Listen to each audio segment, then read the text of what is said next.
¿Sí? Ahí está, Perfecto. profe, está grabando. Muy bien. Bueno, nosotros nos habíamos quedado en la clase anterior en lo que era presión arterial, ¿no es cierto? En signos vitales. ¿Puede ser? Buenas tardes, profe, sí. Buenas tardes. Bien. ¿En qué parte justamente de presión arterial nos habíamos quedado?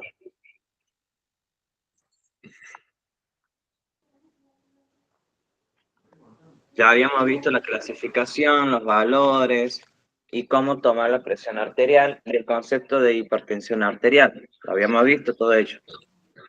Sí. ¿Sí? Sí, sí. Muy bien. Bueno, a nosotros nos falta por terminar de cerrar lo que es presión arterial para continuar con lo que es frecuencia cardíaca, frecuencia respiratoria y los demás signos vitales. ¿Sí? Bueno, a ver, para dar un cierre a lo que es presión arterial, ¿sí? Tenemos que entender lo siguiente nuevamente, ¿sí? Que no hay una sola zona donde tomar la presión arterial. No tan solo se toma en el brazo, sino que también se puede tomar en el antebrazo, en el muslo y en la pierna, ¿sí? ¿Cuál es la forma correcta de tomar la presión arterial? A ver, tenemos diferentes posiciones, si a eso nos referimos, ¿sí?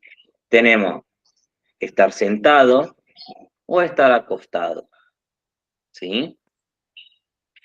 A ver, en cuanto a lo que es el brazo, la toma de presión arterial, el manguito o el brazalete se coloca 3 dedos por encima del pliegue del codo, ¿sí? Lo que es en el antebrazo, 3 dedos por encima de la muñeca, ¿sí? Bien. En el muslo, ¿en dónde la tomamos en el muslo? En el muslo lo tomamos y colocamos el manguito o el brazalete a 4 dedos por encima de la rodilla. ¿Sí? A 4 dedos por encima de la rodilla. ¿Dónde vamos a colocar el estetoscopio? En el muslo, detrás de las rodillas, en el canal o hueco popliteo. ¿Sí? En lo que es la parte de la pierna. En la pierna la colocamos al brazalete, ¿sí? En 2 o 3 dedos por encima del tobillo, ¿sí? Por encima del tobillo. ¿Y dónde colocamos el estetoscopio? Entre el primero y el segundo dedo del pie, ¿sí? Recuerden que los dedos del pie no llevan nombres, entonces se enumeran, ¿sí? Bueno, ahora, vamos a desmentir con respecto a la parte del brazo izquierdo del corazón. No lo existe. No existe un brazo izquierdo del corazón. Sino también tendría que existir una pierna izquierda, un brazo derecho del pulmón, del hígado, brazo izquierdo. No hay una extremidad que pertenezca justamente a algún órgano. ¿Sí? No la hay. ¿Esto qué quiere decir? Que porque el paciente tenga amortiguado el brazo izquierdo, no implica que va a tener, ¿sí? un infarto cardíaco, ¿sí? No implica. Puedo tener un dolor abdominal y que me está por dar un infarto. Puedo tener un dolor en la mandíbula y me está por dar el infarto. Un dolor en el cuello y me está por dar un infarto, ¿sí? No específicamente, el brazo izquierdo pertenece al corazón, ¿sí? Pero aquí vamos a hacer una salvedad con respecto a esto. Sí, supongamos, ¿sí? Tanto hombres como mujeres, ¿sí? Pueden tener cáncer de mama, cáncer en las glándulas mamarias. Si la persona tiene una extirpación de la glándula mamaria, es obvio que yo en esa zona, si es brazo izquierdo, zona izquierda, brazo izquierdo no la voy a tomar a la presión arterial. ¿Por qué? Porque tengo arterias y nervios cauterizados. Entonces, esa zona me va a dar una presión arterial muy baja, además. ¿Sí? ¿A dónde voy a tomar la presión? En el brazo o en la zona en donde no hay ningún tipo de cirugía. ¿Sí? Bien. ¿Qué más? Hay un marcapaso. Ah, es el problema con los marcapasos. A ver, hay una persona que tiene marcapaso. ¿Le puedo tomar la presión arterial? Sí, sí le puedo tomar la presión arterial. Va a ser un sonido casi imperceptible, que no lo vamos a escuchar con claridad, no lo vamos a poder escuchar con claridad, pero sí se puede, ¿sí? E inclusive hay personas con marcapaso que por más que le queramos tomar la presión arterial, no se va a poder percibir nada. Pero es justamente por el tipo de dispositivo que estén utilizando en su organismo, ¿sí? Hay stents, hay un stent en la parte izquierda, no la voy a tomar tampoco, ¿sí? En ese brazo no lo tomo si hay un stent. Si hay una fístula arteriovenosa, menos que menos voy a tomarla en esa zona, ¿sí? ¿Estamos hasta ahí? Muy bien, muy bien. Un segundito, sí, un segundito,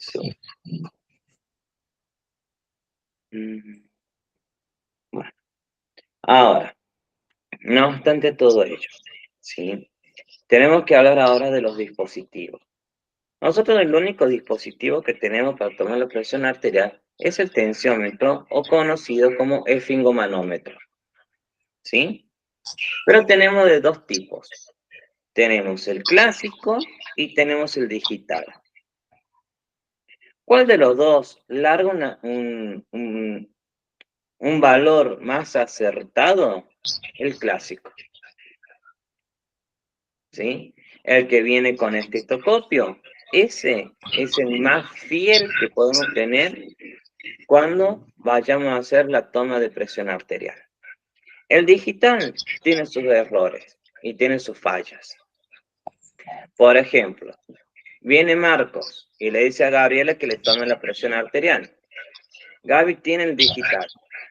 Marcos dice tener mucha pesadez en la parte del cuello, la cabeza la siente como inflada, como un globo, los ojos totalmente rojos, está taquicárdico, un poco más ya se nos muere Marco. Pero ¿qué pasa? Viene el AVI, le toma la presión con el digital. Y el digital le dice, pero Marco, tenés 120/80, estás perfecto, lo que vos tenés es exageración. Bien, se va Marco a su casa. A las 2 horas, a Marco le dio una ACV. ¿Sí? Si yo hubiese tomado la presión arterial con el clásico, hubiese dado que Marco me tenía 200/150. Altísimo además. ¿Sí? Entonces, vean ustedes el grave error que conlleva el digital. A veces el digital viene fallado de fábrica, se le acabó la batería, se desconfiguró, se mojó, se cayó, se partió, ya no sirve más. ¿Sí? Lamentablemente. Pero no son fieles a una valoración correcta y concreta. ¿Sí? Supongamos de nuevo, vamos a poner otro ejemplo. La ponemos a Annabel. ¿Sí? Annabel viene y le tomamos la presión arterial. Bien. Annabel, yo le tomo y me dice que ella tiene 120/80.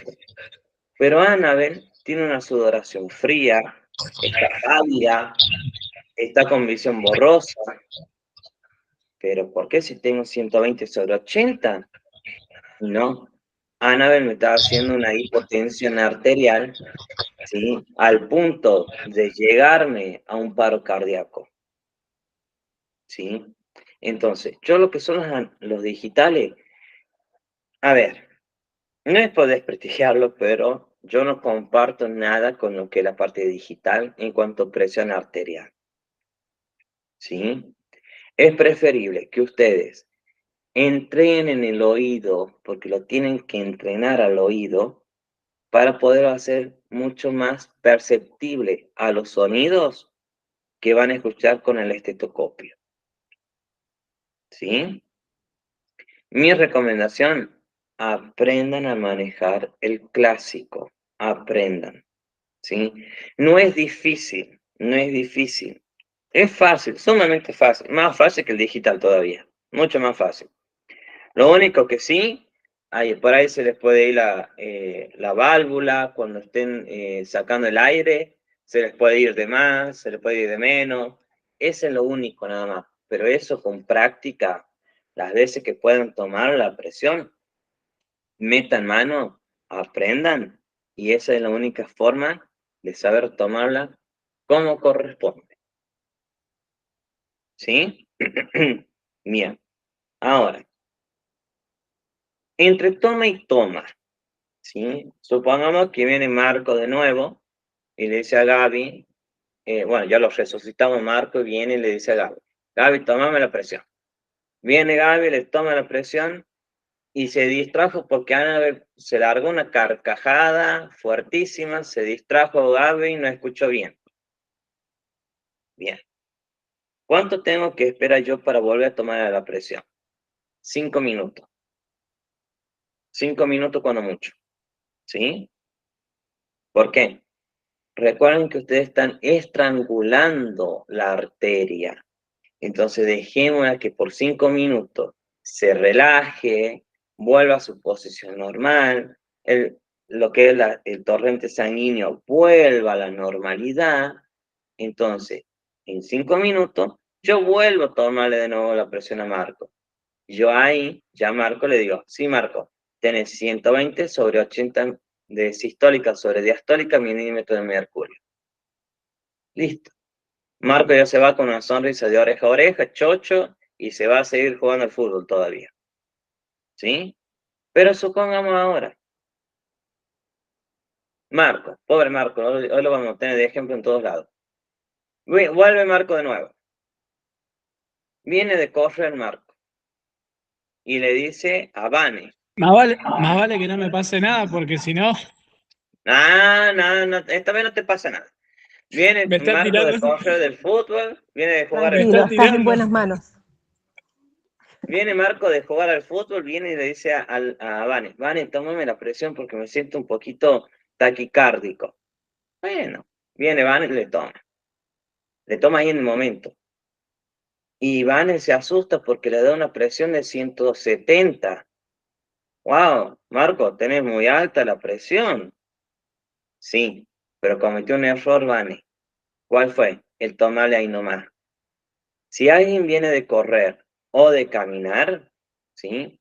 Se tienen que esperar de 10 a 15 minutos máximo, de 10 a 15 minutos, para que el cuerpo se relaje, circule la sangre como corresponde, ¿sí? Y no me haga una taquicardia porque hizo un esfuerzo físico, por ejemplo, ¿sí? Ya esta vez Marco ya se salvó de todo, se salvó de una ACV, de todo. Ahora se salva de un infarto por susto. Bueno, pero estamos, ¿sí? Se salvó. Con esto, yo cada vez que voy a tomar la presión, yo debo de ver al paciente, ¿sí? Si viene de caminar, bien abuelo, bien señor, bien señorita, joven, jovencita, espere que ya dentro de 10 minutos le tomo la presión, ¿sí? Obviamente que si viene una persona totalmente descompuesta, no la voy a hacer esperar 10 minutos. Tengo que tomarle ahí nomás, ¿sí? Yo creo que eso no está, a ver, está de más recalcarlo, sí, pero está ahí como implícito, ¿sí? Lo ponemos de vuelta a Marco. Viene Marco totalmente descompuesto, pálido, sudoroso, que parece que la ha visto el chupacabra y se asustó de haberlo visto. Viene Marco. Y le dice Gaby, no, Marco, no. Espérate 15 minutos que yo recién te tomo la presión, porque venís totalmente pálido, agitado, todo gritando. No, no, no. Espérate 15 minutos. Hizo 5 minutos y Marco ya me le dio el infarto. Entonces yo no puedo esperar en esos momentos, ¿sí? Yo debo ir, tomar la presión y nada más. ¿Estamos? Bien. Otra. A ver. En caso de accidentes, ¿sí? Yo no voy a esperar a que el paciente me mueva el brazo para yo colocar el brazalete. No, yo voy, coloco, levanto el brazo, coloco y listo. Y empiezo a tomar la presión arterial, ¿sí? Obviamente que en un momento de trauma la presión arterial va a estar elevada, va a estar, porque el cuerpo, por más que el paciente esté inconsciente, el cuerpo tiene su parte de adrenalina todavía activada. Entonces, tiene la presión muy alta por causa de la adrenalina, o tiene la presión muy baja por causa de una hemorragia, ¿sí? Entonces yo debo de prestar mucha atención. Y aparte, yo debo de observar al paciente, lo debo de observar como es físicamente, sobre todo.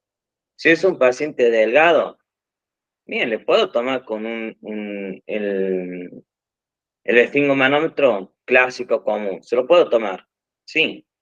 Pero si es un paciente con una obesidad mórbida, no puedo tomarle en el brazo, no puedo tomarle en el antebrazo.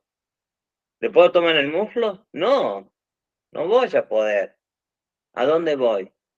A la pierna, ¿sí? La pierna es uno de los sectores más, en pacientes con obesidad mórbida, con más facilidad para colocar el brazalete, etcétera, ¿sí? No obstante, también vienen em, expansores o alargues, ¿sí? De brazalete, vienen también, ¿sí? También se lo podemos, si lo tenemos, lo utilizamos.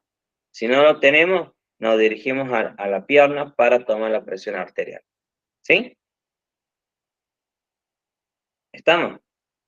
Perfecto. Muy bien. Bueno, vamos a comenzar entonces a ver ahora lo que es frecuencia cardíaca y frecuencia respiratoria. Pero déjeme decir una cosa. A ver, porque yo esto lo tengo que anotar. Si yo no lo anoto, después me olvido y sobre que estoy con la memoria a corto plazo a full. No, no, no. Después me retan y no es así. A ver.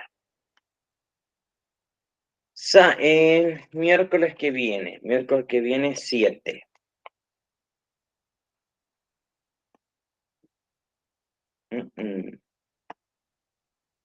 Bien, miércoles 7 vamos a hacer la práctica de presión arterial, ¿sí?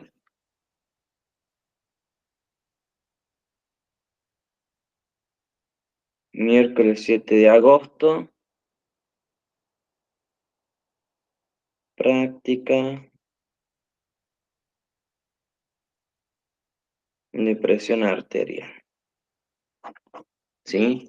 Para ello, a ver, traten de tener cualquiera de los dos dispositivos, ya sea digital o clásico, cualquiera de los dos, ¿sí? Es para hacer la práctica nada más, para que ustedes puedan realizar la misma, ¿sí? De igual manera, yo le voy a mandar más tarde o mañana, le voy a enviar un video con respecto a los sonidos de Korokov, ¿sí? Para que lo puedan escuchar y puedan interpretar cuándo es la sistólica y cuándo es la diastólica, ¿sí? Bien, bueno. Vamos ahora con lo que es frecuencia cardíaca, ¿sí? Frecuencia cardíaca.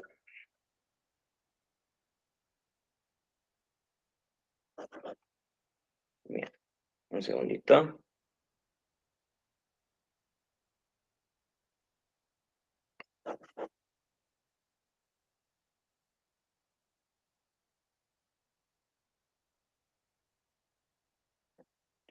Bien.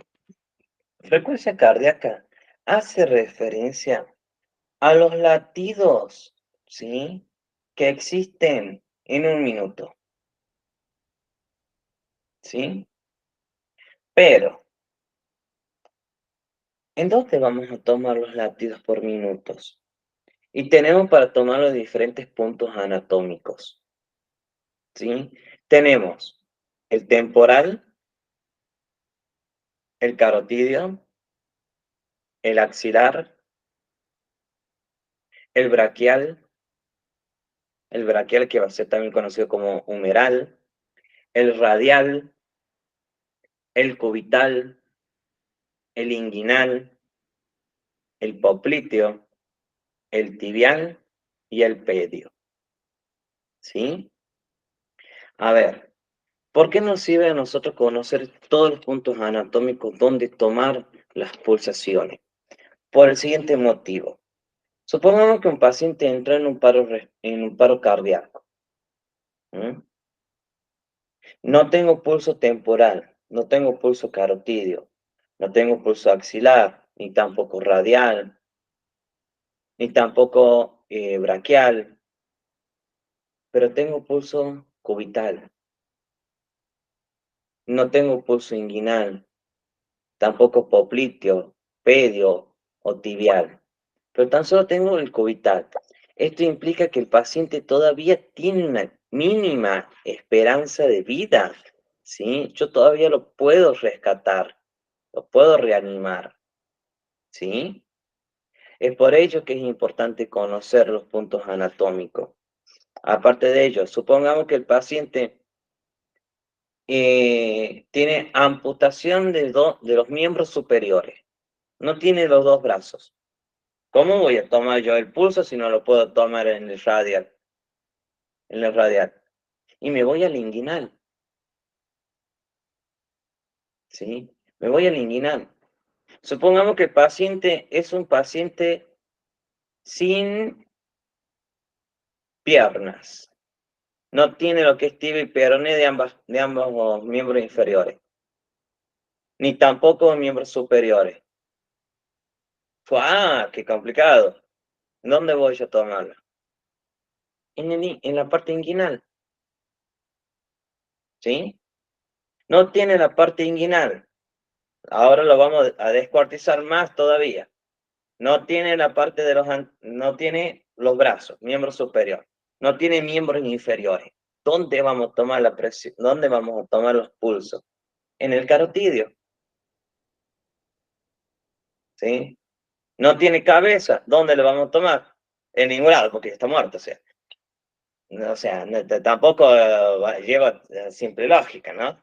Pero a ver, implica que conocer los puntos anatómicos, ¿sí? Es importante en cuanto a toma de frecuencia cardíaca. ¿Estamos?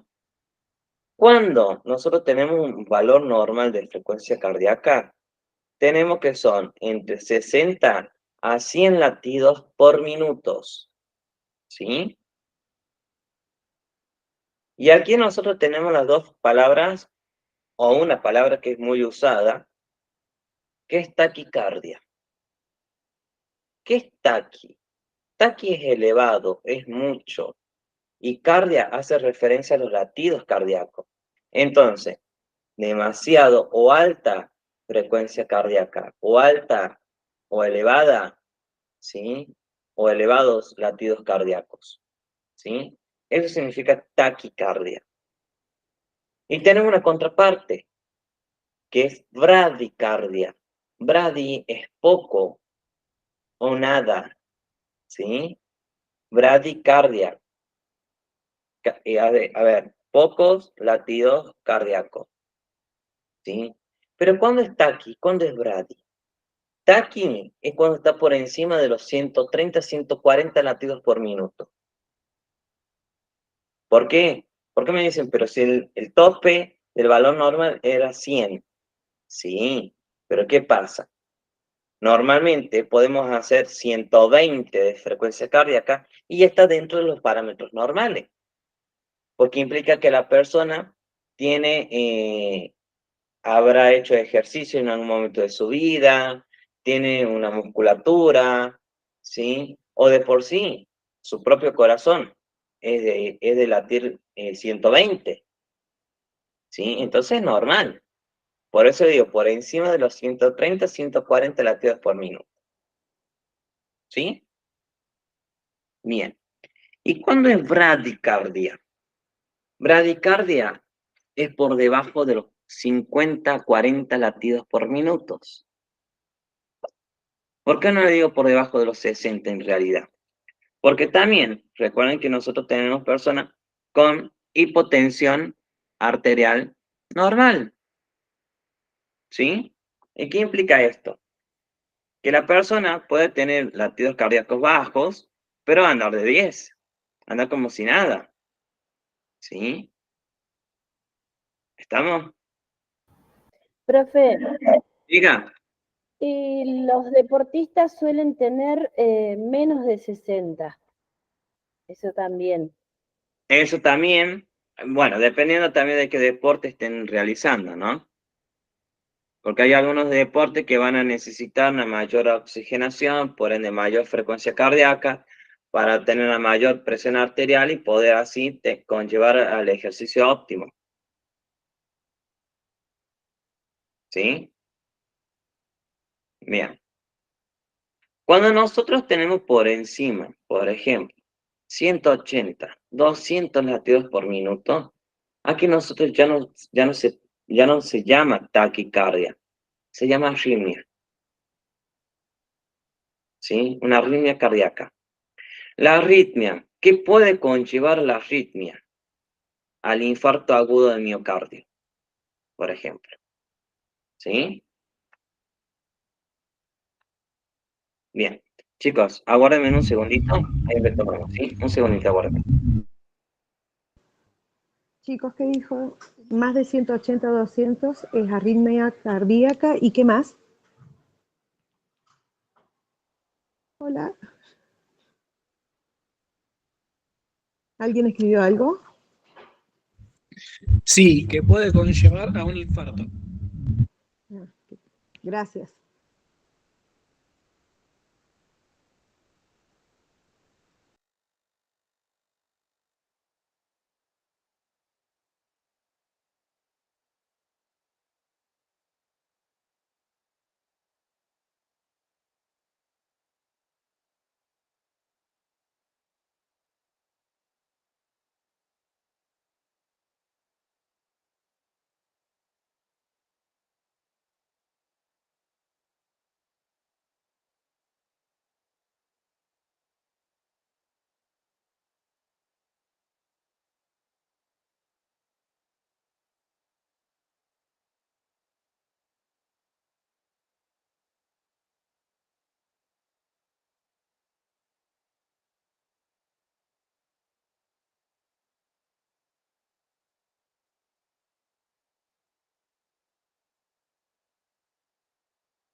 Bien, chicos, perdón, ¿sí? Si bien nosotros estábamos hablando de lo que era la arritmia, ¿sí? Que está por encima de de los 200 latidos por minuto, que puede conllevar al infarto agudo de miocardio, ¿sí?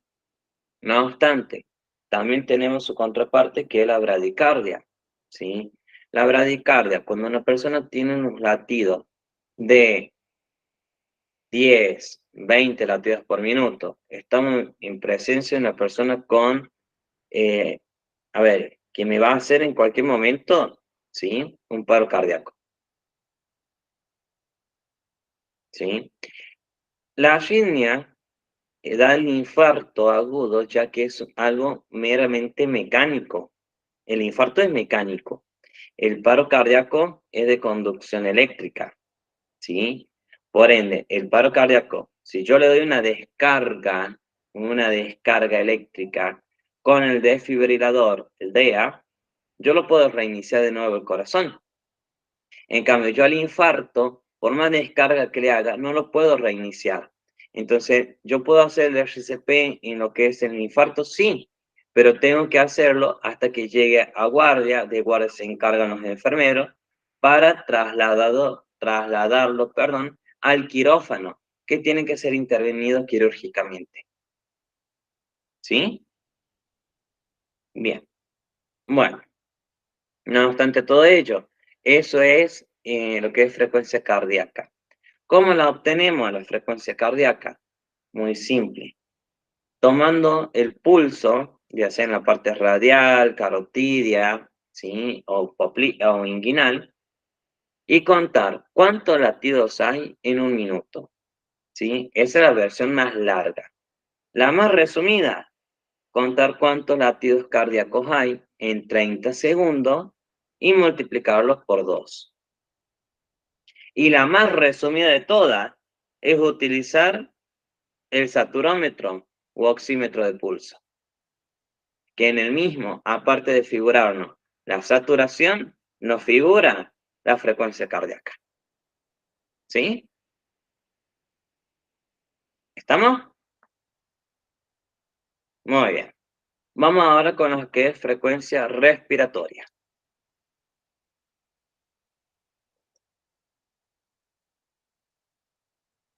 Frecuencia respiratoria es la cantidad de ciclos respiratorios.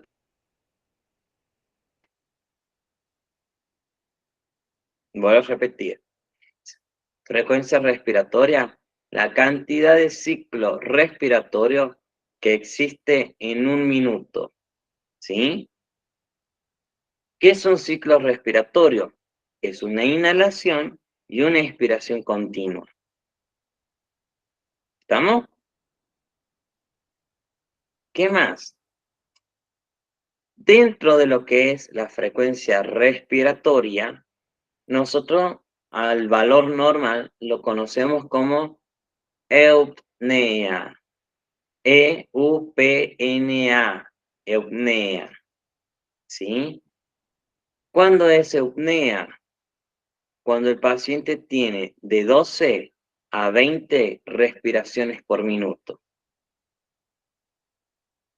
¿Sí? De 12 a 20 respiraciones por minuto.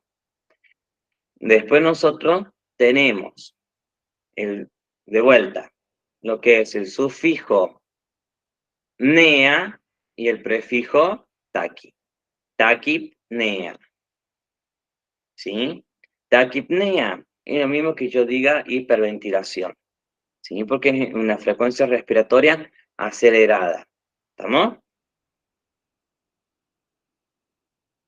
¿Sí o no? Sí, sí, bien. También tengo una contraparte que es bradipnea.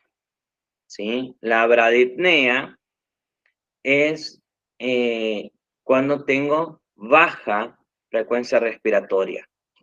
¿Sí? Baja de más. ¿Estamos? Bien. Aguárdame un segundito y después tomamos de nuevo.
Bien, chicos, les pido perdón, ¿sí?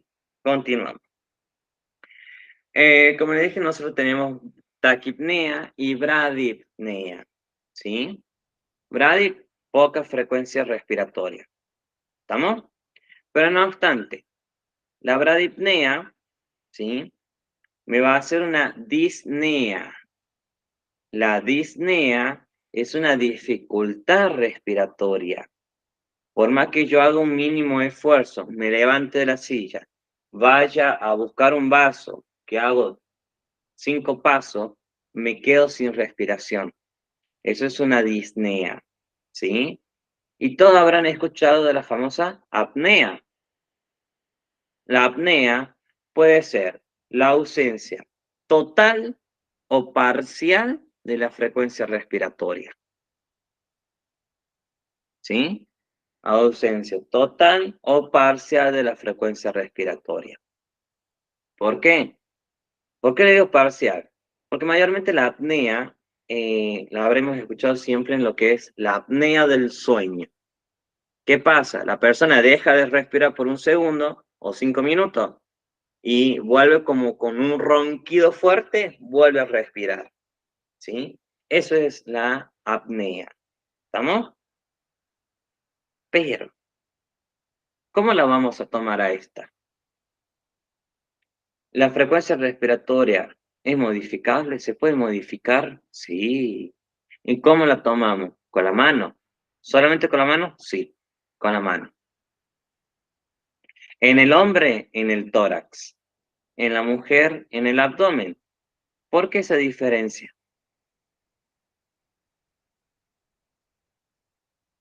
A ver, ¿alguien lo sabe? Ah, Gaby, yo te estoy viendo que estás hablando y estás discutiendo el tema, así que dale. No, le estoy diciendo a mi compañero que lo tengo enfrente. Creería yo que es porque el hombre tiene la panza más dura que la mujer. No sé. No. Ah, mi compañero sí. Ah, a ver. A ver, pasa lo siguiente. Mayormente, ¿por qué? Porque en la mujer tenemos algo más desarrollado que el hombre no lo tiene, y son las glándulas mamarias, ¿sí? Las glándulas mamarias pueden interferir durante la inspiración y la expiración en cuanto al movimiento torácico. Es por ello, ¿sí?, que se toma en la mujer en el abdomen y en el hombre en el tórax, ¿sí? ¿Es modificable la frecuencia respiratoria? Sí, es modificable. El paciente puede modificar su respiración. ¿Para qué? A ver, no lo hace conscientemente, sino inconscientemente, ¿sí? Y lo vamos a poner de ejemplo de vuelta a Marco, pobre Marco. Vamos con Marco. Marco está con una hiperventilación. Viene Gaby y le quiere tomar la frecuencia. Le dice Gaby, Marco, quédate quietito, te voy a tomar la frecuencia respiratoria. ¿Qué hace Marco? Inconscientemente empieza a normalizar esa frecuencia respiratoria, ¿sí? ¿Cómo la tengo que tomar entonces? Sin decirle nada, sin decirle nada, ¿sí? Yo coloco la mano en el tórax haciendo conversación alguna, ¿sí? Y cuento cuánto se eleva y cuánto baja ese tórax en un minuto, ¿sí? En esta también tenemos la versión resumida, que es contar cuántos ciclos respiratorios hay en 30 segundos y lo multiplicamos por 2. No hay más que esas dos formas. No hay otro dispositivo que nos sirva para tomar la frecuencia respiratoria. En realidad sí lo hay, solamente que están dentro de terapia intensiva y nosotros manejamos la parte extrahospitalaria. ¿Sí? ¿Estamos? Bien. Profe, Diga. a mí me habían enseñado lo que yo le enseño a los aspirantes, es el típico mes. Miro, escucho y siento. Cuando estoy Bueno, para hacer, para miro, RCP. escucho y siento. solamente para lo que es frecuencia respiratoria. Sí. Miro Bien. cómo se eleva el tórax, siento la respiración, porque cuando vamos a tomar el pulso, me acerco a la víctima, entonces le hago el MES. Miro cómo se eleva el tórax, escucho la respiración y siento la respiración. Bien, ahí te corrijo algo. El MES ya no se suele utilizar más. ¿Por qué? Porque yo tengo que ponerme en contacto con la parte de la boca o de la nariz del paciente. Entonces yo puedo contraer alguna enfermedad que él esté teniendo en el momento. Por ejemplo, en el tema del COVID, ¿sí? Se dejó de utilizar ese tipo de técnica. Sí. Justamente para evitar contagios innecesarios, sabiendo que lo puedo hacer desde arriba, ¿sí? Mirándolo y palpando, colocando la mano en el tórax. Perfecto. ¿Sí? Bien. Vamos con lo que es temperatura. ¿Sí?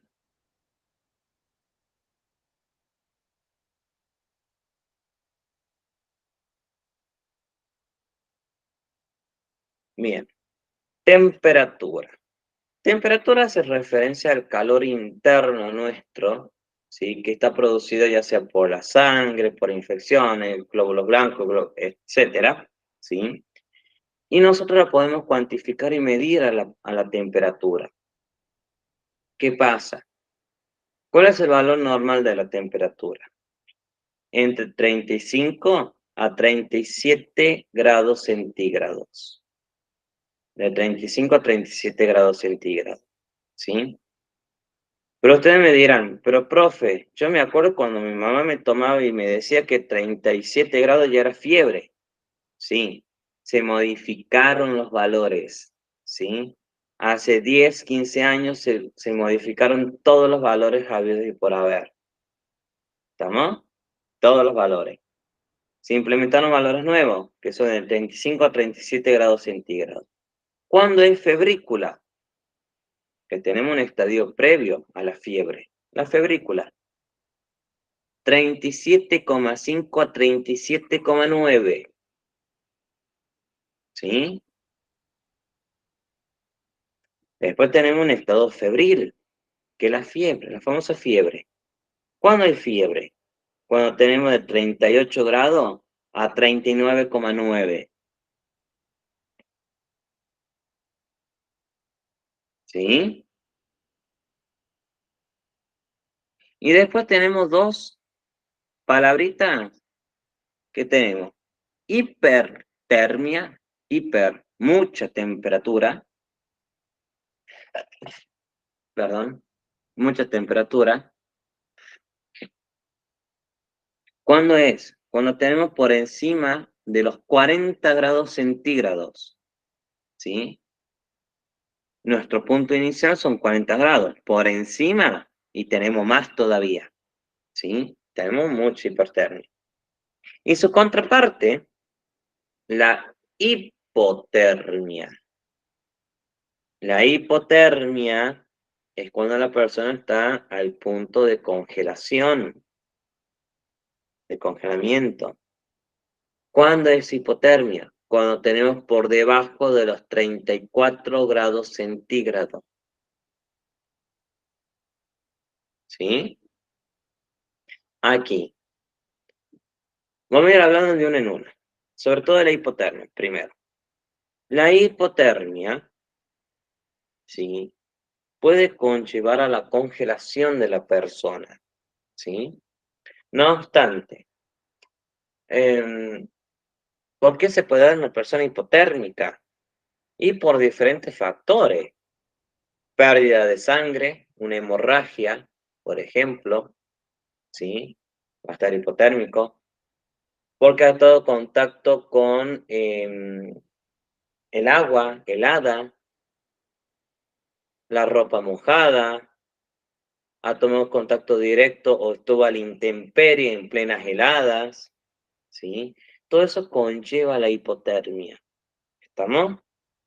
Hay algunas infecciones que en vez de generarte hipertermia, te generan hipotermia. Algunas, no todas, ¿sí? Sin embargo, ¿cómo tratamos a una persona hipotérmica? Muy simple. Si es una persona que está totalmente congelada, azulada, tiene todo el cuerpo color azul grisáceo, ¿sí? Pero se puede hablar todo todavía. ¿Qué voy a hacer? Lo voy a despojar de todas sus prendas, ¿sí? Le saco toda la ropa y lo envuelvo con una frazada térmica, ¿sí? No lo voy a colocar cerca de la estufa, cerca del caloventor, cerca de un hogar, o sea, cerca de un fuego en contacto directo. No. ¿Por qué? Porque si en ese cuerpo congelado hay un coágulo, se me formó un coágulo de sangre, ¿sí? Esa sangre que se está descongelando me vuelve con todo, ese coagulito me puede causar una embolia cardíaca pulmonar o me puede hacer una ACV, ¿sí? Entonces, yo mi persona congelada lo tengo que ir haciendo que agarre temperatura de a poco y de manera constante, ¿sí? ¿Estamos? Bien. ¿Qué más? ¿Le puedo ofrecer alcohol para que levante temperatura? No, no. Yo no le puedo dar vodka, café coñac, grappa, whisky, ron. No le puedo dar nada de bebidas alcohólicas. ¿Sí? A ver, de poder puedo, pero ¿va a ser beneficioso para él? No, porque me va a hacer un golpe de temperatura, ¿sí? Y momentáneo, y eso no le sirve. A él le sirve que la temperatura sea constante en plena elevación y no que me haga un pico de temperatura y de golpe se me baje. ¿Sí? Bien. ¿Qué más? Infusiones calientes, ¿le puedo dar? Sí, le puedo dar un té, le puedo dar café, nada de café porque es un estimulante de la frecuencia cardíaca, no le puedo dar. ¿Leche chocolatada? Sí, sí le puedo dar. ¿Por qué? La leche tibia me va a proteger los órganos internos y me va a calentar de adentro hacia afuera, ¿sí? Y el chocolate me va a empezar a calentar lentamente, ¿sí? Lo que es el sistema circulatorio, la sangre. Me la va a empezar a hacer que circule de manera progresiva y no de golpe como el café, ¿sí? ¿Hasta ahí vamos bien? Muy bien. Eh, eh, em, Bien, a todo ello, al paciente hipotérmico, ¿sí? Vamos a tener mucho contacto con sus extremidades. Dedos de la mano, dedos del pie, específicamente. ¿Por qué? Porque me puede hacer una necrosis, ¿sí? De dedos, por así llamarlo, y me puede llegar a perder totalmente el dedo, ese miembro. ¿Sí? Si yo veo una coloración necrósea en esa zona, hago un traslado inmediato porque necesita más atención todavía, ¿sí? Ahora vamos a la contraparte, vamos a la hipertermia, antes que se nos termine la hora, ¿sí? La hipertermia. Bien, la hipertermia, ¿sí? Es calor en exceso, temperatura en exceso en la cabeza, sobre todo en la cabeza, ¿sí? En el cráneo. Recuerden que nuestro cerebro está dentro de una olla, ¿sí? Por así decirlo, de una olla a presión. Si hierve ese cerebro, hierve la sangre, hierve el líquido, entonces el cerebro, ¿qué puede llegar a generar? Convulsiones, ¿sí? Si el paciente me genera convulsión por hipertermia, yo tengo que tratar de bajar esta temperatura lo más rápido posible. Lo más rápido posible. ¿Qué tengo yo para bajar la temperatura? Medicamentos y los remedios de la abuela, ¿sí? Los remedios caseros de la abuela. A ver, ¿Qué remedio puedo utilizar? Dipirona. La dipirona es uno de los medicamentos más eficaces que hay para bajar la temperatura. Pero ojo, hay personas que son alérgicas a la misma, muy alérgicas. Entonces, ¿qué hago yo? Puedo conseguir hielo, ¿sí? Y colocarle en diferentes zonas que se conoce como zonas cálidas, cuello, tórax, axila, ingle, ¿sí? En la planta de los pies también puedo ayudar a bajar la temperatura si coloco ahí un poco de hielo. Y en la frente, sobre todo la cabeza. ¿Estamos? Yo bajando la temperatura, supongamos que el paciente me tenga 40 grados. Yo se la bajo a 38,5. Puedo respirar tranquilo. ¿Sí? Puedo respirar tranquilo. Porque ya de 38,5 para abajo ya no me queda nada. Nada. ¿Sí? Pero de 40 grados, 42, 43 grados, es muchísimo. Es muchísimo. Y que una persona sobreviva y no tenga secuelas neuronales después de una temperatura de 44 grados centígrados, es un milagro. ¿Sí? Es porque no lo quiere ni Dios ni el diablo, literalmente. Si se va para arriba, le saca el trono al de arriba. Si se va para abajo, le saca el trono al de abajo. Entonces, ¿sí?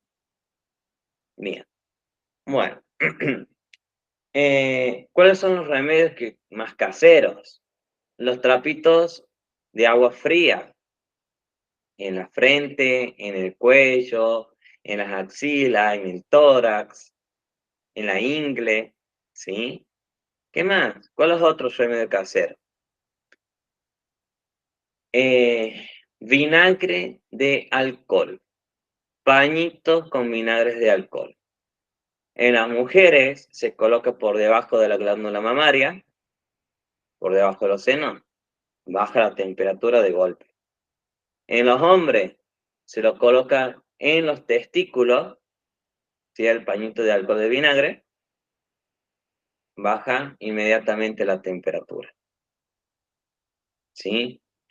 La ducha de agua tibia, también, ese es infaltable.